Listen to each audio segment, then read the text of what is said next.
సుమన్ టీవీలో మీ personal and business promotions కోసం కింది నెంబర్కి కాంటాక్ట్ చేయండి. హలో గైస్, నేను మీ సౌజన్య. అసలు విజయవాడలో పరిస్థితులు ఇప్పుడు ఎలా ఉన్నాయో తెలుసా? మేమైతే చాలా హెడ్ టెన్షన్స్ అయితే పడిపోతున్నాము. 2 days నుంచి మాకు అసలుకి వాటర్ ఫెసిలిటీ లేదు, కరెంట్ ఫెసిలిటీస్ లేవు. నీస్ వరకు మా అపార్ట్మెంట్లో కూడా నీళ్ళు వచ్చాయి. ఈ రోజు అయితే కొంచెం తగ్గింది. మా ఫోన్స్లో ఛార్జింగ్స్ లేదు, ఎటువంటి అవైలబిలిటీ లేదు. సెల్లార్లో కూడా వాటర్ అంతా ఫుల్గా వచ్చేసాయి అన్నమాట. అసలుకి ఏది కూడా మాకు అసలుకి అవైలబిలిటీ అనేది లేదు. మా వాచ్మెన్ వాళ్ళ హౌస్ లో కూడా వాటర్ వెళ్ళిపోయి ఇదంతా సిచ్యువేషన్ మీరు చూడొచ్చు. ఇక్కడ ఎంత ఘోరంగా అయిపోయిందో. చాలా మంది హౌసెస్ లో కూడా వాటర్ వెళ్ళిపోయినాయి. వాళ్ళ ఇంట్లో పరుపులు అన్ని తడిచిపోయి, సిలిండర్స్, ఫ్రిడ్జ్లు అన్ని కూడా వాటర్ లో ఫ్లోట్ అయిపోతున్న సిచ్యువేషన్ అసలు విజయవాడలో ఇప్పుడు. ఇంత ఘోరంగా అసలు విజయవాడకి ఫ్లడ్స్ వస్తాయని అయితే నేను అసలు ఎక్స్పెక్ట్ చేయలేదు. యాక్చువల్గా రెయిన్ వచ్చిందైతే తక్కువే, రెయిన్ వాటర్ వచ్చాయి, మార్నింగ్ కల్లా వెళ్ళిపోయాయి. సడన్గా వాటర్ వచ్చేసాయి అనమాట. అంటే 3 కట్టలు తెగిపోయాయి. అవన్నీ వాటర్ అనేది మాకు ఇలా రావడం జరిగింది. మాకు 6 feet అంత వాటర్ వస్తే సింగ్ నగర్ ఇవన్నీ అయితే 8 feet వచ్చాయి. మాకు అటు సింగ్ నగర్, పైపుల్ రోడ్డు, విజయవాడలో కొన్ని ఏరియాస్ అయితే 8 feet వరకు వచ్చాయి. వాళ్ళు స్విమ్మింగ్ చేసుకుంటూ వెళ్తున్నారు. స్కూటీస్ అన్నీ పాడైపోతున్నాయి, ఆటోస్ అన్నీ పాడైపోతున్నాయి. ఎంత ఘోరంగా ఉందో ప్రజెంట్ సిచ్యువేషన్. సో మీకు ఇప్పుడు బయటికి వెళ్ళి చూపిస్తాను వాటర్ ఎక్కడి వరకు వస్తాయో. చూడు.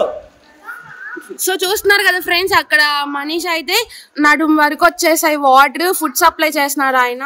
పులిహోర పొట్లాలు అవన్నీ వాటర్ ప్యాకెట్స్ ట్రాక్టర్లో మాకు వస్తున్నాయి. ఈ రోడ్ల మీద కూడా మాకు బోట్లు తిరుగుతున్నాయి. అసలు కామెడీ ఏంటంటే, మేము సముద్రాలలో, నదులలో బోట్లు చూసాం, రోడ్డు మీద బోట్లు చూస్తున్నాం ఇప్పుడు. ఇంత ఘోరంగా సిచ్యువేషన్ అయిపోయింది. అటు ఇల్లు కూడా మునిగిపోయింది, అది చూడొచ్చు మీరు. మా ఆపోజిట్ హౌస్ వాళ్ళ ఇంట్లో హాఫ్ వరకు వెళ్ళిపోయినాయి. బయటకి సిలిండర్లు కూడా తేలొచ్చేసాయి. వాళ్ళందరూ కూడా వేరే చోటకి వెళ్ళిపోయారు.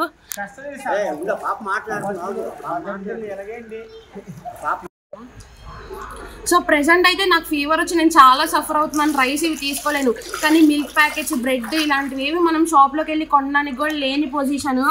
అలాగే చిన్నపిల్లలు ఉన్న వాళ్ళు కూడా చాలా ఇబ్బందులు పడుతున్నారు ఇప్పుడు. వాళ్ళకి ఫుడ్ కానీ, వాళ్ళు కరెంట్ లేదు, పడుకోలేదు, వాళ్ళంతా గొడవ చేస్తూ ఎంతో ఇబ్బంది పడుతూ చిన్నపిల్లల్ని ఇలా తల మీద పెట్టుకొని వాటర్లో పేరెంట్స్ తీసుకొని వేరే సైడ్కి వెళ్ళిపోతున్నారు. కనీసం బస్ స్టాండ్ నుంచి వేరే ఊరు వెళ్ళాలన్నా కూడా మనకి ట్రాన్స్పోర్ట్ లేదు. బస్ స్టాండ్, రైల్వే స్టేషన్ అన్నీ మునిగిపోయినాయి, ట్రైన్స్ అన్నీ క్యాన్సిల్ అయిపోయినాయి. చాలా మంది అయితే చాలా ఇబ్బందులు పడుతున్నారు. కిందంతా వాటర్తో నిండిపోవడం వల్ల మా కిందకి స్టే చేయడానికి ఉండక, పవర్ లేక, సో అందరైతే పవర్తో సఫర్ అయ్యి అందరు పైన వచ్చి కూర్చుంటున్నారు అనమాట. సో టైం అనేది మనకి అసలుకి చాలా క్రూషియల్గా ఉంది ఇప్పుడు. ఇంత ఇబ్బందులు చాలా మంది ఫేస్ చేస్తున్నారు. కొంతమందికి టెర్రస్ కూడా ఉండదు. వాళ్ళు అసలు ఎటు వెళ్ళాలో అర్థం కాక నీళ్ళల్లో హెల్ప్ లైన్ కోసం హెల్ప్ చేసుకుంటూ, వాళ్ళు కాల్స్ చేసుకుంటూ చాలా ఇబ్బందులు పడుతున్నారు. చాలా మంది వాటర్లో కూడా స్టక్ అయిపోతున్నారు అనమాట. సో ఇప్పుడు ఎవరైతే ఉన్నారో ఇంట్లోనే ఉండండి జాగ్రత్తగా, ఎవరు కూడా బయటికి రావద్దు. Stay home, be safe.